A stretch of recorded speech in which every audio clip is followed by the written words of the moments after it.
ఆదిలాబాద్ నుండి ఆరుమూరు వరకు railway line ఏర్పాటు ఈ ప్రాంత వాసుల దశాబ్ద కళ. దీన్ని నెరవేర్చుకునేందుకు రైల్వే లైన్ సాధన కమిటీగా ఏర్పడ్డారు ఆదిలాబాద్కు చెందిన ప్రభుత్వ, ప్రైవేటు ఉద్యోగ, వర్తక, వాణిజ్య ప్రజా సంఘాల ప్రతినిధులు. తమ చిరకాల వాంఛ నెరవేర్చుకునే క్రమంలో రిలే నిరాహార దీక్షలతో పోరాటాన్ని ఉధృతం చేస్తున్నారు. స్థానికుల సమస్యల పరిష్కారం కోసం నేను సైతం తోడున్నానంటూ దీక్షా శిబిరాన్ని సందర్శించి తమ సంఘీభావాన్ని తెలపడమే కాకుండా సమస్యను రాష్ట్ర ప్రభుత్వం దృష్టికి తీసుకువెళ్లి పరిష్కారానికి తమ వంతు కృషి చేస్తామని Adilabad assembly Congress party incharge Kandi Srinivas Reddy తెలిపారు.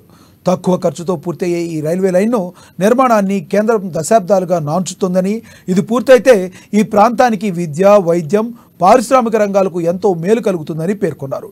వెంటనే ఈ విషయమై కేంద్రం దృష్టి సారించి జిల్లావాసుల చిరకాల ఆకాంక్షను నెరవేర్చాలని వారు డిమాండ్ చేశారు.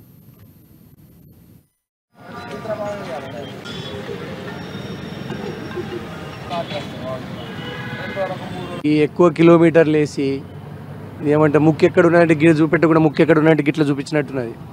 120 కిలోమీటర్లలో అయిపోయేదానికి తక్కువ బడ్జెట్, తక్కువ వ్యయ ప్రయాసాలు కూడా చాలా తక్కువ ఉంటాయి, ఖర్చు తక్కువ.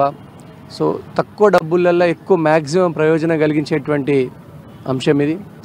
ఆదిలాబాద్ నుంచి ఆర్మూర్ వరకు 120 కిలోమీటర్లు, పటాన్చెరు నుంచి ఆదిలాబాద్కి వేసేది 320 కిలోమీటర్లు, దాదాపుగా 317, అంటే 200 కిలోమీటర్ల ఖర్చు తగ్గుద్ది.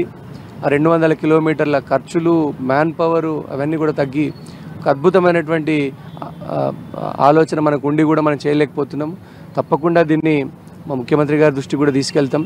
రేపు రాష్ట్ర ప్రభుత్వం సలహాలు అడిగినప్పుడు కూడా కేంద్ర ప్రభుత్వానికి ఖచ్చితంగా ఈ అంశాన్ని లేవనెత్తడానికి మా కాబోయే ఎంపీలకు కూడా పార్లమెంట్లో, ఇప్పుడు వచ్చే పార్లమెంట్ ఎలక్షన్లలో ఖచ్చితంగా మా ఆదిలాబాద్ ఎంపీని మా కాంగ్రెస్ పార్టీ ప్రభుత్వ ఎంపీనే గెలిపించుకుంటామన్నటువంటి నమ్మకం మాకున్నది. కాబట్టి మా ఎంపీ గారితో ఇది ఖచ్చితంగా ప్రతిసారి పార్లమెంట్లో లేవనెత్తి, ఒకవేళ మా ప్రభుత్వమే ఏర్పడితే కనుక, రాహుల్ గాంధీ గారు ప్రధానమంత్రిగా మా ప్రభుత్వం ఏర్పడితే కనుక తప్పకుండా ఈ ఆదిలాబాద్ ఆర్మూర్